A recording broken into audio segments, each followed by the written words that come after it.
I just want to share a little quick story about our guest speaker. I was on my way to this seminar, and I really didn't know where I was going, so cover it all, and I got my phone going with the right address and my car. I couldn't find the place, and I had set up so much time that I could sit down before I got there and have a nice, place where you eat, and they take your order, and they serve your food, not like fast food. And so I had plenty of time to do all that. Well, my two GPSs weren't coordinating. I was like totally kind of lost, and I'm driving around in circles, and I can't even find where I'm supposed to be going. So all this time had passed, and I'm starving, and all that kept showing up was a stupid Burger King that I haven't been to in over 15 years. It's not, Finally, I'm in a crunch. I got to go. So I pull into Burger King, and I see these young boys, and I said, "Hey, man, I'm trying to find this church. Do you know where this is?" And they go, "No, we don't know." "Where are you going?" "Well, that's where we're going too." And then they introduced me to Ann. So Ann and I immediately hit it off. Have you ladies met people that you just immediately know you love? Well, that was how it was with Ann. I was cracking up. So since then, we've just been really good friends. But now on a serious note.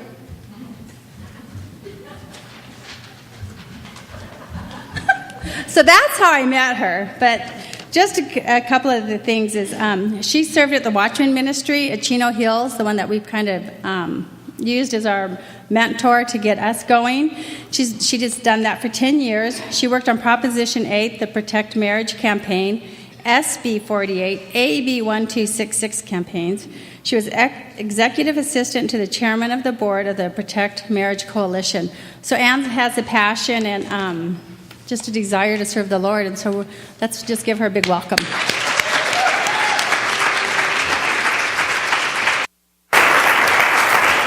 You're so sweet. There's nothing serious about our relationship. We just get crazy together, but it was such a blessing to meet both Jackie and her that night. And then, we just haven't stopped, huh? I've been out here a couple times just visiting, and you don't know me, but I feel like it's my second church, because I've just enjoyed a lot of, I hear about what Pastor Gerald and Marilee are doing, and it's just really awesome to see leaders of churches that are preaching the gospel and the truth from the pulpit. And so you guys are very fortunate to have such an awesome pastor. So anyhow,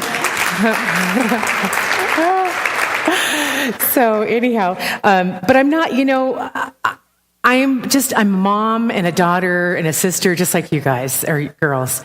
And it's so awesome to look and see. I think I saw a little baby there, and then I see these generations of women, and we were doing worship, and I just thought, wouldn't it be awesome to be able to, back in biblical times when there wasn't TV and Fios and computers and iPhones, where you just sat at the feet of your elders and learned and listened and just were blessed by their knowledge and experience in life.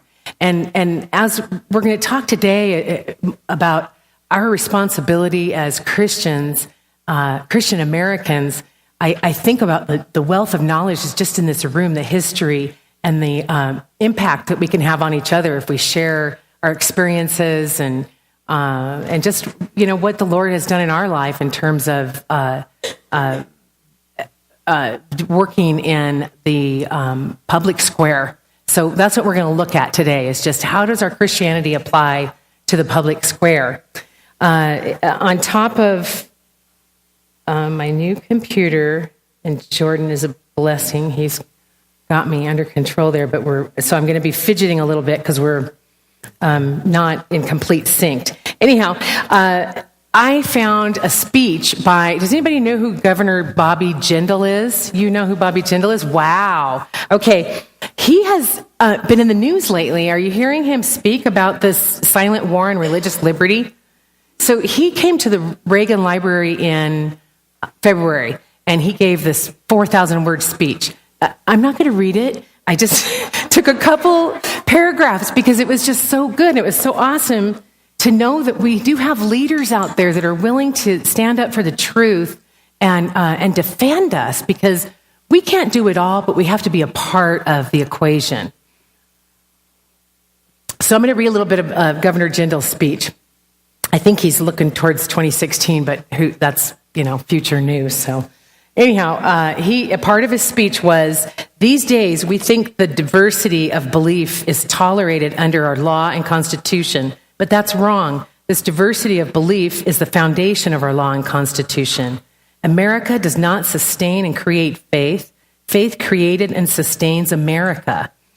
President John Adams in 1798 wrote to Massachusetts militiamen to remind them our Constitution was made only for a moral and religious people. It is wholly inadequate to the government of any other.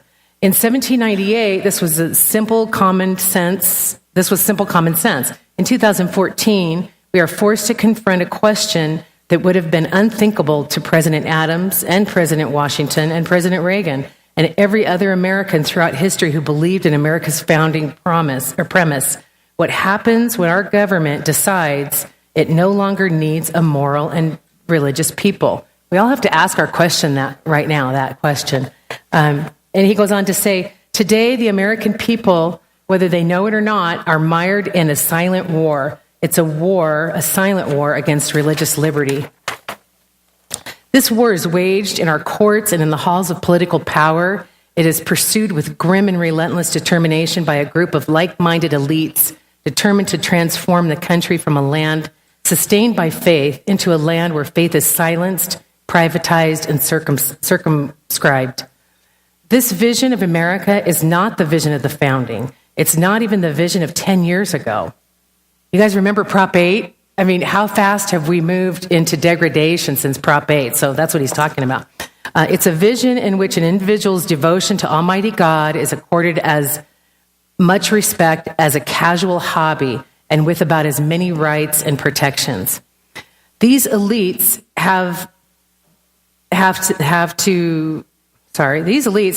to this point faced little opposition. A nonprofit here, a dedicated attorney there, a small business over there, a handful of principled organizations with the courage to stand up to crushing weight of a liberal consensus unalterably opposed to their participation in the public square.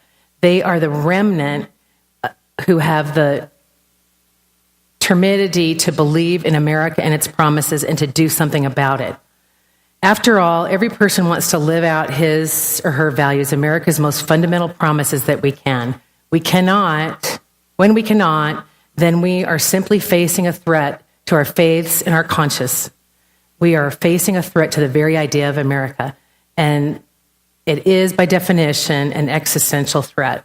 So as Governor Bobby Jindal at the Reagan Library on February 13th, it's an awesome message I think that we can all relate to because he's laying it out there that if there's a remnant that's fighting for our religious liberties, and we're going to be silenced if we don't join that remnant and help and stand up. So we need to.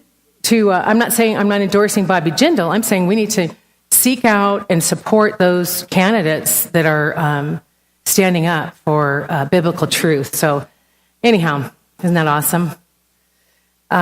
So Becky said that I worked for the Prop 8 campaign. That was as a volunteer. That was like my first kind of political thing. And I just got involved in the signature gathering like you guys all did on the 1266 campaign. That was my first thing. And it was quite a learning experience. I went on to assist with the AB 48 or SB 48 referendum that was trying to overturn the law that mandated the teaching of the LGBT history in the kids' school books. And then I worked on the 1266 campaign. So during those campaigns, I met so many people, and what I saw that's the most profound to me in that is there were so many young families that would come and say, how did we get here? What happened? How come I didn't hear about this before?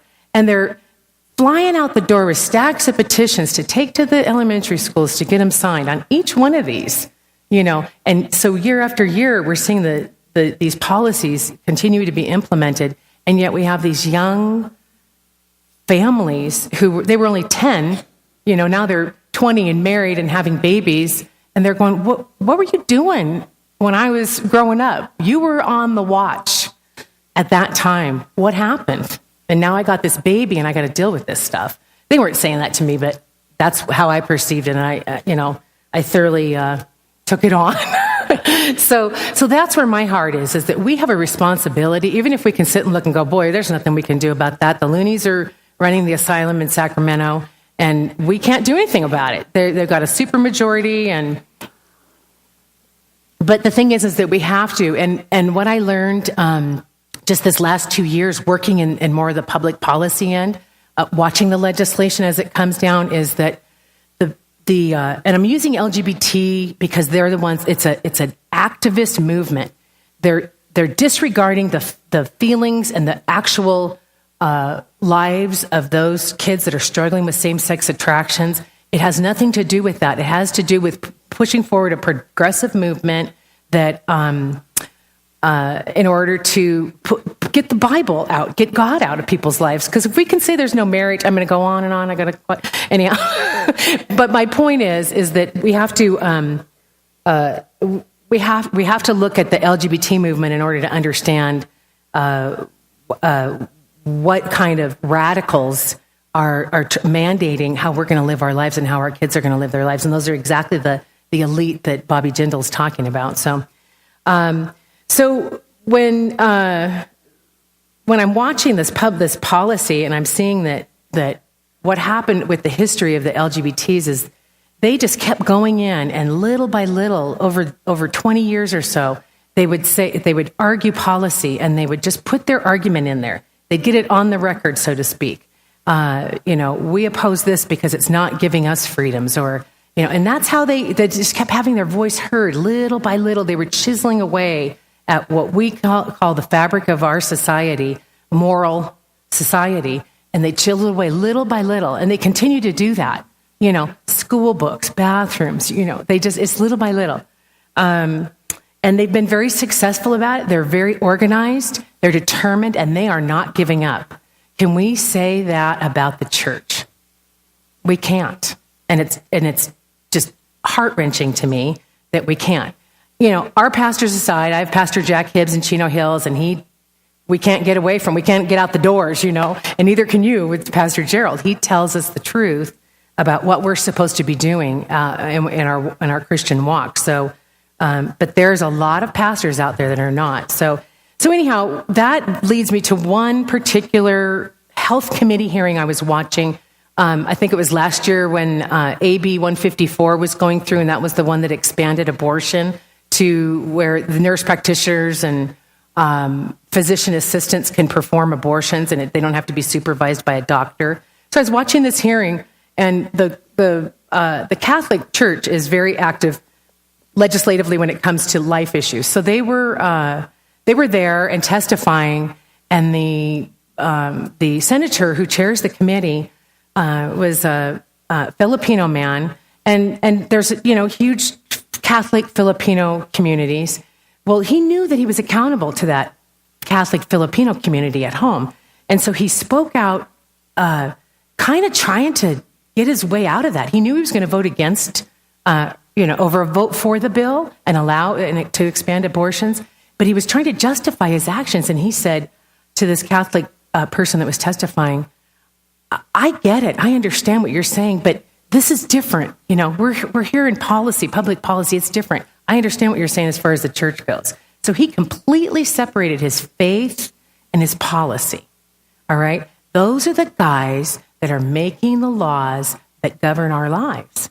And so when I heard that, I thought, who is teaching you? You're not hearing the word from the pulpit.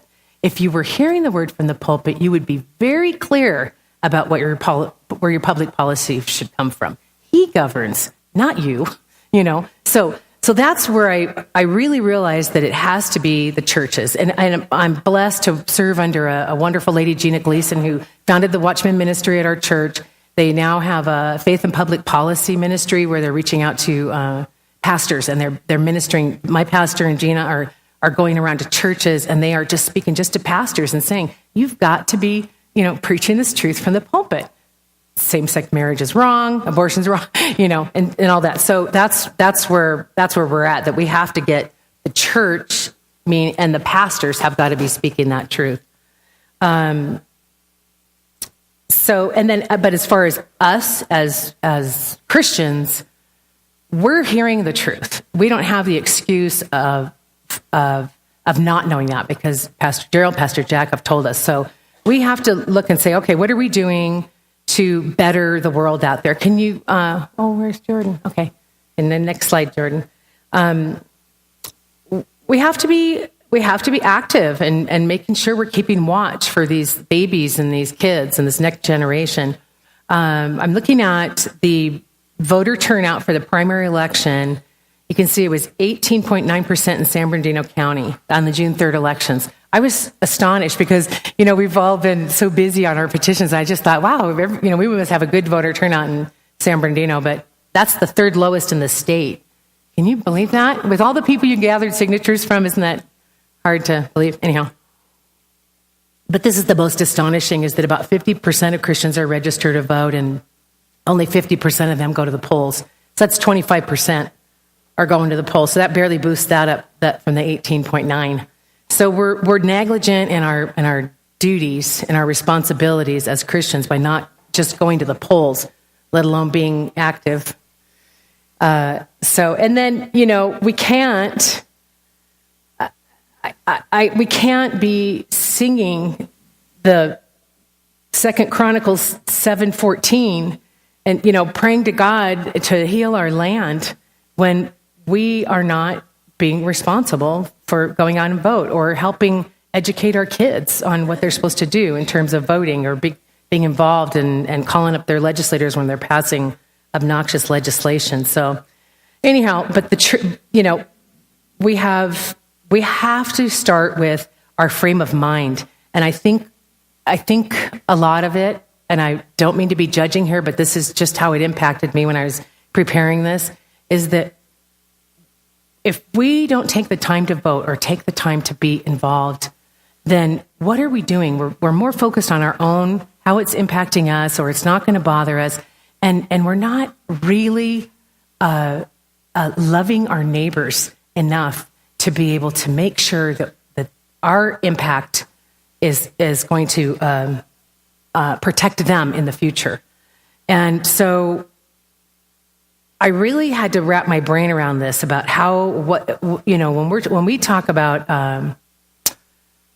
God, the command to love God and love others. Are we really doing that if we can't be involved? Does that make sense to you guys? It's a responsibility to us. So we have to be able to, let me go down one more slide, Jordan. So there's the command. You shall love the Lord your God with all your heart, all your soul, and all your mind. This is the great and foremost commandment. The second is like it. You shall love your neighbor as yourself. On these two commandments depend the whole law and the prophets.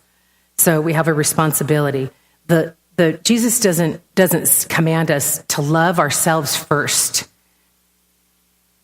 He doesn't command us to make sure that we love ourselves before we love others. He calls us to love others because we already love ourselves. We're already going to take care of ourselves first. But it's time that we set that aside and we start dedicating our life to other people and making sure that as citizens of this free country, that we maintain that for the future generations. So that's love. We need to be able to support candidates who are willing to step their lives out, step up and dedicate their lives. And we need to raise up the next generation. Okay, next slide. John 15:13 says, greater love has no man than this, than to lay down one's life for his friends. And we know that men and women die every day in defense of our country, yet we have such great apathy in the church. We have pastors that aren't speaking out, but they're just overwhelmed dealing with the fallout of the culture, the drugs, the sex abuse, the broken marriages. I met a guy at a meeting last year. His name is Pete Bowen. He has a long list of accolades, but right now he's the president of Servite. It's, and I'm an ex-Catholic, so I don't mean to be pushing the Catholic thing. I'm just saying he happens to be the president of Servite High School in Santa Ana, or down there in Orange County. He wrote a book, but he was telling us about how his work in ethics, how he was hired to develop curriculum for police academies, because the counties and the cities were finding that 92% of the applicants for the police academies lacked moral character. 92%. So what they were saying is these guys had no drug use, no arrests, their credit's good, they're upstanding citizens, but they lacked the moral character to be able to deal with the life of a police officer. That's pretty heavy. That's the generation that's going to have us in the nursing homes, and I'm scared. Sorry. No, but, so this is not a very encouraging message, is it? I told Becky, gosh, Becky, I'm laying it on them. Anyhow, but it just blew my mind. 92%. Isn't that amazing? So what he's done is he's developed curriculum for these police academies, and now he's doing other curriculum from third grade up to build character. This is the job that parents used to have. The state has in some ways taken that away from us through the education system, and yet a lot of other factors are causing that too. But the fact is that people are living for themselves. There's a lot of parents that are living for themselves. I used to really oppose legislation that even inched towards eliminating or restricting parental rights. But what I'm seeing more and more is there's probably about a third of the state that has absent parents, absent fathers. These kids are, really fending for themselves. So the state has had to step up and be the parents. I don't condone that. I'm just saying that's the world that we live in. So what can we do about that? We got to think that through and see what our role as Christian American citizens is, So let me move on down here. Sorry, I'm stuck. Okay, next slide, please. This Dr. Lawrence White, I should have found his link to copy it for you guys, but he's pretty dynamic. He's speaking this one message to pastors and holding them accountable for the degradation of our society because they are not speaking the truth from the pulpit. He said, as we fall apart, it's only you to blame. The people are making their choices, but you're the ones to blame because you are not doing that. And he went on to tell a story about just before World War II, and he said there was a series of coordinated attacks were carried out against Jews throughout Germany and Austria, smashing the windows in the homes and businesses on November 9th of 1938. 91 Jews were killed and 30,000 were arrested and incarcerated in concentration camps. They smashed the windows and ransacked their houses and buildings and synagogues and everything. And so that was just the big movement, and yet the rest of the world just kind of sat silent and didn't do anything. He said that was followed by additional economic and political persecution of Jews and is viewed by historians as part of Nazi Germany's broader racial policy and the beginning of the final solution. So my point in bringing this up is that we're seeing that very economic and political persecution of Christians now. We had just most recently that Mozilla Firefox CEO stepped down because someone dug out of the archives that he had, during Prop 8, donated $1,000 to the campaign. So because of his intolerance, he felt compelled to step down. Now that's persecution. That's political and economic persecution. And that we're seeing that a lot, and it's just not going to stop. So, unless we stand, he should have stood up. He should have said, forget it, take me out, sue me, do whatever. But I had the right to do that, just like you did. But he didn't stand up. We need men that'll stand up in this country, don't we, girls?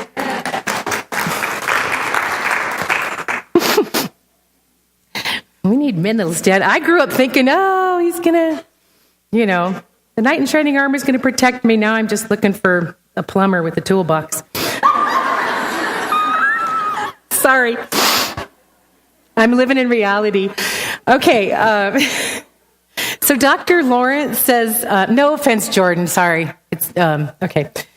I forgot.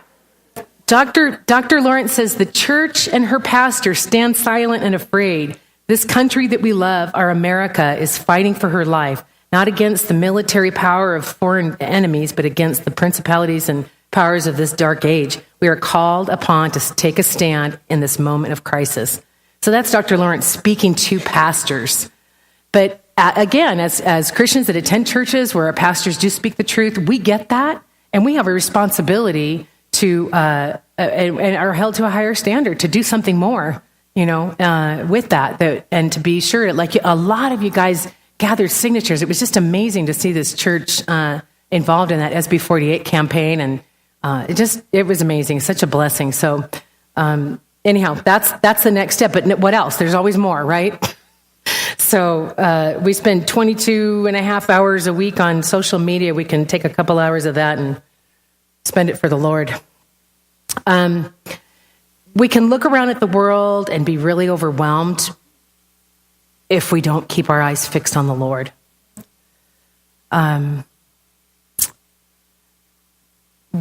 Becky and I were talking about this. It's just like, where do you go? And you just kind of wander. I don't, you don't know. You don't know what to do. But the thing is that's not our stuff. It's God's. As long as we are being responsible for what he holds us accountable for, we're going to have the peace and joy in spite of our circumstances. And that is a huge takeaway from today. I'm dumping all this stuff on you, but that's the takeaway. That there is no love. 1 John 4:18 says there is no fear in love. Perfect love casts out all fear. My brother just did a Bible study and shared on this message, and it was very profound for me. He said it like this: there's no fear in love. God's love. It's impossible for fear to be with that love. So if God is filled in our heart, his love is in our heart, bringing fear in there, it's like the oil and water, putting poison in there, and it can't coexist. So we just keep hanging on to that worry, that fear, or that unknown, that certainty thing. We're going to be messed up. And so what the analogy my brother gave, I would have liked to just stole it and told you, but I have to give him credit. So he said, to picture a cup of coffee, you're holding it under the faucet, you got this dark black muck. You run the cold water over that cup of coffee, and after a while, it's going to be clear, pure, clean, That's love. You pour in, you have a fear. It's a legitimate fear. It's what you do with that. Do you live in that? Do you stay stuck in that? We need to get rid of that fear and call on the promises of the Lord.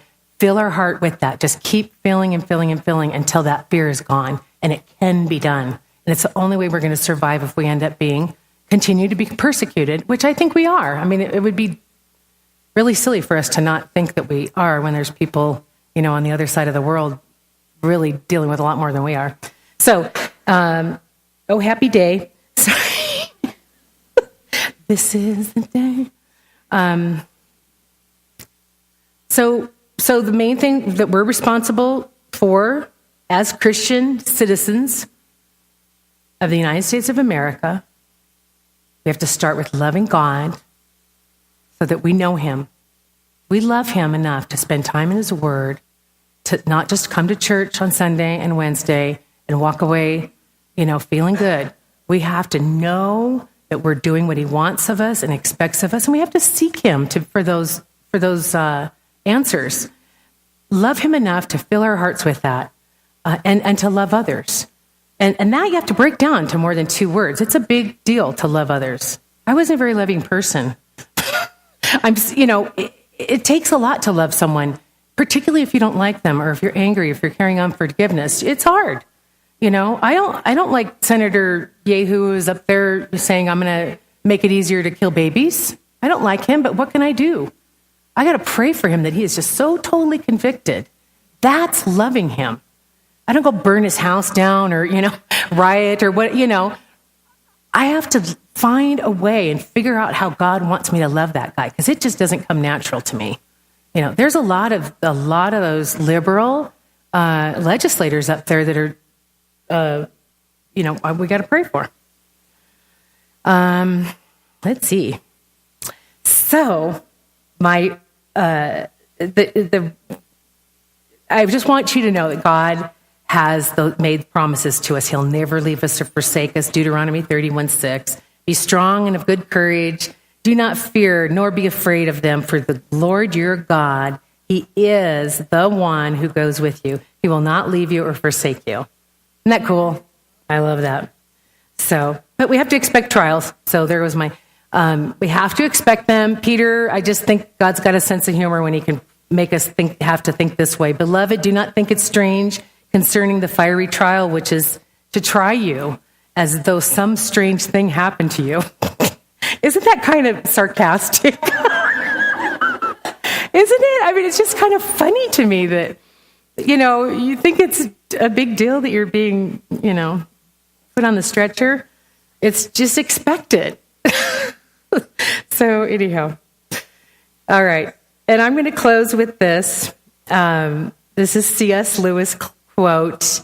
It may be hard for an egg to turn into a bird. It would be a jolly sight harder for it to learn to fly while remaining an egg. We are like eggs at present, and you cannot go on indefinitely being just an ordinary, decent egg. We must be hatched or go bad. Okay? Isn't that cool? And that's it. So what we're going to do is is at your tables, and if you can join, well, everybody's got kind of full tables, and just kind of brainstorm about what kind of impact you've had on future generations in terms of what living in Rome here, or Corinth, wherever we're at. So, and just say, what can I do? Our time is limited. We feel like we've got kids and husbands and all this stuff, but there's something we can do to really be able to speak out. Go to the school board meetings, call up that legislator and just go, what is your position on that? Just things like that. So brainstorm a little bit and see what you come up with that you might be able to share with each other on how you can become more involved. Sound good? All right. Thank you.